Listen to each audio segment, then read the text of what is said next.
নমস্কার বন্ধুরা, আমি Bapan Ghosh, founder of IT spelling. বন্ধুরা, যেমন কথা হলো সেকশন 8 মাইক্রো ফাইন্যান্স থেকে কি প্রফিট নেওয়া যায়। তো ভিডিওটি শুরু করার আগে সবার কাছে ছোট্ট রিকোয়েস্ট,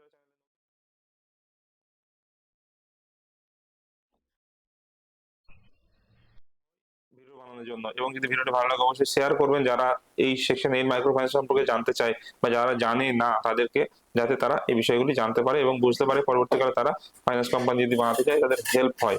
তো চলুন ভিডিও শুরু করি। শুরু করার আগে আপনাকে বুঝতে হবে যে সেকশন 8 মাইক্রো ফাইন্যান্স কি। প্রত্যেকটা ভিডিও, যে সেকশন 8 মাইক্রো ফাইন্যান্স ভিডিও, লাগাতার ভিডিও আমরা বানাচ্ছি সেকশন 8 মাইক্রো ফাইন্যান্স নিয়ে, এ টু জেড ভিডিও, কি কি লাগে, কি কি ডকুমেন্টস লাগে, এডুকেশন কোয়ালিফিকেশন কি লাগে, ক্যাপিটাল কত লাগে। লাস্ট আপনি চ্যানেলে গিয়ে ভিডিওগুলো দেখতে পারেন। লাস্ট আমরা সিরিজে শুধুমাত্র সেকশন 8 নিয়েই ভিডিও বানাচ্ছি। সমস্ত টপিক চেষ্টা করছি সবকিছু কভার করার। প্রত্যেককে যে যা কমেন্ট করে, ফোন করে, মেসেজ করে, তাদেরই বিষয়বস্তুর উপরে আমি চেষ্টা করছি ভিডিও বানানোর। তো অনেকে জিজ্ঞাসা করে যে সেকশন 8 মাইক্রো ফাইন্যান্স কোম্পানি, যেমনটা আপনারা জানেন যে প্রাইভেট লিমিটেড এবং এনজিওর সংমিশ্রণ হচ্ছে সেকশন 8 মাইক্রো ফাইন্যান্স কোম্পানি। তো সেক্ষেত্রে এটা তো নন প্রফিট অর্গানাইজেশন, এনওপির মধ্যে পড়ে। তাহলে প্রফিট কিভাবে নেওয়া যেতে পারে, ইন্টারেস্ট কিভাবে নেওয়া যেতে পারে, এটা তো নন প্রফিট অর্গানাইজেশন। তো আমরা এখান থেকে লাভ কিভাবে বার করব, প্রত্যেকের নানান জনের নানান রকম কোশ্চেন থাকে এবং সেখান থেকে প্রত্যেকবার আমাদের ফিজিক্যাল যারা আসে তাদেরকে বলি এটা প্রিমিয়াম কন্টেন্টের মধ্যেই পড়ে। তবুও আমি আমাদের জন্য ভিডিওটি বানাচ্ছি যাতে আমাদের বুঝতে সুবিধা হয়। তো সবার আগে বুঝতে হবে সেকশন 8 কোম্পানি হচ্ছে নন প্রফিট অর্গানাইজেশন, এটা অস্বীকার করার কোথাও জায়গা নেই। যদি আপনি সেকশন 8 এর যে ক্লাস হয় 85 এবং 88, সেটাকে আপনি চেঞ্জ করিয়ে 65-এও নিয়ে আসেন, তবুও কিন্তু সেটা প্রফিটেবল হয়ে যায় না। সেটা 65 করুন আর 85 করুন, এটা নন প্রফিটে থাকে। এটা আপনি কিভাবে বুঝবেন? এটা বোঝার জন্য আপনাকে যে কোম্পানির সিআইএন নাম্বার থাকে সেটাকে যদি আপনি ভালো করে পড়তে পারেন তাহলে বুঝতে পারবেন। সিআইএন নাম্বারের দেখবেন সবার প্রথমে থাকে ইউ দিয়ে শুরু হয়। এই ইউটার মানে হচ্ছে আপনার আনলিস্টেড, মানে শেয়ার মার্কেটে যে কোম্পানি লিস্টেড থাকে না সেটা ইউ দেয়া থাকে, যেটা লিস্টেড সেটাতে এল থাকে। তারপরে দেখবেন কোম্পানির ইয়ার থাকে কোন সালে তৈরি, তারপরে আপনার স্টেট থাকে, স্টেটের পরে আপনার এনপিএল লেখা থাকে নন প্রফিটের, আর প্রফিটের পিএল থাকে। কিছু কিছু কোম্পানির স্পেসিফিক আলাদাও থাকে। তো আপনি চাইলে আমি স্ক্রিনে দিয়ে দিচ্ছি, স্ক্রিনটাতে আপনি যদি ফলো করেন তাহলে আপনি ভালো করে বুঝতে পারবেন। এবং আমি এর সঙ্গে স্ক্রিনে আরো দিচ্ছি যে প্রথমে একটা কোম্পানি 85-এ 88-এ ছিল এবং পরবর্তীকালে সেই কোম্পানিটাকে 65 করা হয়েছে, বাট তারপরেও সে কিন্তু এনপিএলই রয়েছে, সেটা প্রফিটেবল হয়ে যায়নি। কারণ সেকশন 8 কোম্পানিতে যে অর্গানাইজেশন এবং যে স্ট্রাকচারটা বানানো আছে সেটা নন প্রফিট অর্গানাইজেশনের জন্যই বানানো আছে। এবার আপনার প্রশ্ন হবে, নন প্রফিট অর্গানাইজেশন, আমরা তো প্রফিটেবল বিজনেস করছি বা আমরা তো মার্কেটে লোন দিচ্ছি, সেখান থেকে ইন্টারেস্ট নিচ্ছি, তাহলে সেটা তো প্রফিট হয়ে গেল। তাহলে এবার এখান থেকে তাহলে আমরা কিভাবে করছি, এটা কিভাবে পসিবল? আমি তো টাকা লাগাচ্ছি, ইন্টারেস্ট নিচ্ছি, প্রসেসিং নিচ্ছি, সবটাই তো প্রফিটেবল হচ্ছে। অথচ আপনি বলছেন এটা নন প্রফিট অর্গানাইজেশন, তাহলে এখান থেকে আমরা প্রফিট কিভাবে নেব? ব্যবসাটা রানিং কিভাবে করব, রান কিভাবে করব বা কিভাবে করব, এটা কি লিগাল না ইলিগাল? নানান রকমের কোশ্চেন কিন্তু সবার কাছে থাকে। তো সবার প্রথমে আমি আপনাকে যেটা ক্লিয়ার করব, যেটা সম্পূর্ণ নন প্রফিট অর্গানাইজেশন।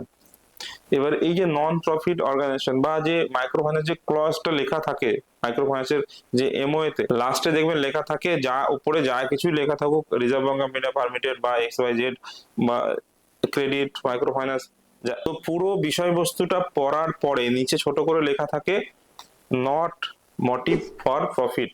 তো পুরো উপরেরটা যা আপনি পড়লেন, যা যা কাজকর্ম আমি করছি, তো সেটাতে আমার কোনো প্রফিটের মোটিভ নেই। মিনিংটা তো এরকমই দাঁড়াচ্ছে। তো তাহলে এইখানে লেখা আছে পরিষ্কার করে এই মানেটাকে আপনাকে বুঝতে হবে।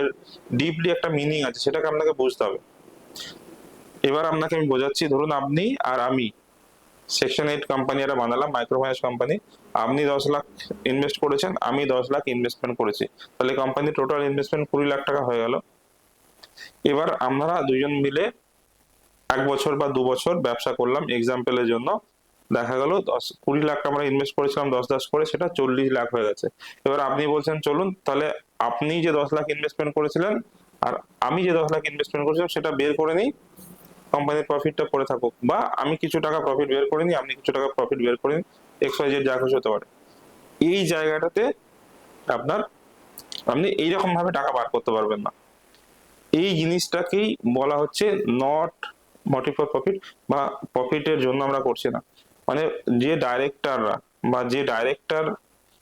বা যে মানুষগুলো সেকশন এইট একটা কোম্পানি বানাচ্ছে, তাদের কোনো ব্যক্তিগত এখান থেকে প্রফিট নেওয়ার কোনো উদ্দেশ্য নেই। সেই রকম উদ্দেশ্য নিয়ে এরা ব্যবসা শুরু করছে। বাট আপনি ব্যবসা করে সেখান থেকে প্রফিট কামাতে পারেন, লোন দিয়ে ইন্টারেস্ট নিতে পারেন 26% অব্দি, লোন দিয়ে প্রসেসিং ফি নিতে পারেন 2% অব্দি, পেনাল্টি নিতে পারেন আপনি, সেটা অর্গানাইজেশনটাকে চালানোর জন্য। আচ্ছা আপনি ইমাজিন করুন, ধরুন আমরা ব্যবসা করছি, ব্যবসা করে যে স্টাফ রেখেছি, অফিস ভাড়া দিয়েছি, সে কোথা থেকে যাবে, কোথা থেকে দেবে? সেম একটা আপনার উদাহরণ আরেকটা দিলে আপনি আরো ভালো বুঝবেন, যে আমাদের পাড়াতে যে সেলফ হেল্প গ্রুপ গুলো মহিলারা কাজ করে, তারা কেউ আচার বানায়, তারা কেউ কোনো হাতের জিনিস বানায়, তারা তো সেই জিনিসটাকে বানিয়ে বিক্রি করছে। সেখান থেকে তারা কি সেম দামে বিক্রি করছে না, তারা 10 টাকায় বানালে 15 টাকায় 20 টাকায় বিক্রি করছে, তো সেখান থেকে প্রফিট নিচ্ছে। বাট ওটাও একটা এনজিও, ওটাও নট নট প্রফিট মোটিভে চলছে, নট। এবার এই জিনিসটা আপনাকে আর এখানে আমরা যে এই যে ইন্টারেস্টটা নিচ্ছি, প্রসেসিং ফিটা নিচ্ছি, সেটা অর্গানাইজেশনটাকে চালানোর জন্য, যাতে করে আমাদের অর্গানাইজেশনটা চলে। যারা ফিল্ড স্টাফ আছে তাদেরকে স্যালারি দিতে পারি, যে কালেকশন আনতে যাচ্ছে তাকে স্যালারি দিতে পারি, গাড়িতে করে যাচ্ছে তেলের খরচা, অফিসের খরচা, আপনি যে কোম্পানি বানিয়েছেন সেই বানানোর খরচা, প্রত্যেক বছরে যে অডিট কমপ্লেন্স আপনি করছেন, ট্যাক্স দিচ্ছেন, তার খরচা কোথা থেকে আসবে যদি আপনি কিছুই নেবেন না? তো অনেকে ভয় করে বা অনেকে বলে যে স্যার আমাদের তো এটা নন মানে এনওপি বা নন প্রফিট অর্গানাইজেশন, তাহলে আপনারা কাজ কিভাবে করছেন? সেটা একটা সম্পূর্ণ ভুল ধারণা। আপনাকে যেটা বললাম, এবার অনেকের কোশ্চেন থাকে যে তাহলে এটা করছি কেন, তাহলে আমরা কিভাবে টাকা পাবো? এই টাকা নেওয়ার অনেক অপশন আরো রয়েছে। এখানে আপনি অ্যাজ এ স্যালারি হিসেবে মাইনে নিতে পারেন। এবার এখানে একটা ক্লজ আছে, যেহেতু কোম্পানি আপনার, তো এখানে কোথাও বাধা নেই যে আপনাকে 10,000 টাকায় স্যালারি নিতে হবে বা 5,000 টাকায় স্যালারি নিতে হবে। আপনি মাসে 1,00,000 টাকাও স্যালারি নিতে পারেন। আপনি আদার্স এক্সপেন্স, ঘর ভাড়া বা আদার্স যে কোনো পারপাস খরচা দেখিয়ে আপনি এখান থেকে টাকা নিতে পারেন। জাস্ট আপনাকে টাকাটা আপনি অ্যাজ এ প্রফিট হিসাবে দেখিয়ে নিতে পারবেন না, এক্সপেন্স হিসাবে এবং স্যালারি হিসাবে দেখিয়ে নিতে হবে আপনাকে। কন্ডিশন শুধু এই একটাই। তো এই যে, আশা করি আমাদের ডাউট ক্লিয়ার হয়েছে। যদি এরপরেও ক্লিয়ার না হয় আপনারা ফোন করতে পারেন, মেসেজ করতে পারেন, আমি বোঝানোর চেষ্টা করব। তো আমি আরেকবার জিনিসটাকে রিপিট করে দিই ছোট করে, তাহলে আপনার বুঝতে সুবিধা হবে। যে টোটাল অর্গানাইজেশন যেটা বানাচ্ছে, যে দুজন ডাইরেক্টরটা, তারা দুজন মিলে একটা অর্গানাইজেশন বানাচ্ছে, তাদের ব্যক্তিগত কোনো মোটিভ নেই এখান থেকে প্রফিট নেওয়ার জন্য, বাট অর্গানাইজেশন চালানোর জন্য আপনি মার্কেট থেকে ইন্টারেস্ট নিতে পারেন লিগাল ভাবে, তাকে টাকা দেওয়ার জন্য ফোর্স করতে পারেন, তার নামে লিগাল কেস করতে পারেন, তার নামে আপনি সিভিল তার আপডেট করতে পারেন। নন প্রফিট অর্গানাইজেশনের জন্য কোনো সমস্যা সেখানে আসছে না। আপনারা যারা কাজ করছেন, আপনারা যারা ইনভেস্টমেন্ট করেছেন, তাদের টাকাটা আপনারা ডাইরেক্ট এরকম ভাবে বের না করে একটুখানি ঘুরিয়ে এক্সপেন্স বা আদার্স, সেটা আপনারা সামনে আসলে আমি আরো যে পদ্ধতিগুলো আছে সেগুলো আপনাদেরকে বলবো, এবং আপনারা বুঝতে পারবেন, তাহলে আপনারা কাজটা করতে পারবেন। সবকিছু এইভাবে ভিডিওতে বলা উচিত না এবং আমার দ্বারা সম্ভব না। এর বাইরেও যদি আপনার আরো কিছু জানার থাকে, আমার নিচে কমেন্ট সেকশনে বলতে পারেন, বা অন্য কোনো এই সেকশনে এটার বিষয়ে যদি জানতে চান, যেটা আপনারা জানেন না, সেটা নিয়ে অবশ্যই আমরা চেষ্টা করবো ভিডিও বানানোর জন্য। আর যদি ফিজিক্যালি মিট করতে চান, আমরা অফিসে আসতে পারেন, আমাদের টিমকে ফোন করতে পারেন ফ্রি কনসালটেন্সির জন্য। ধন্যবাদ ভিডিওটি এতক্ষণ অবধি দেখার জন্য। ভিডিওটি ভালো লাগলে অবশ্যই লাইক করবেন, চ্যানেল সাবস্ক্রাইব করবেন। ভালো থাকবেন, দেখা হবে না নতুন ভিডিওতে। ধন্যবাদ।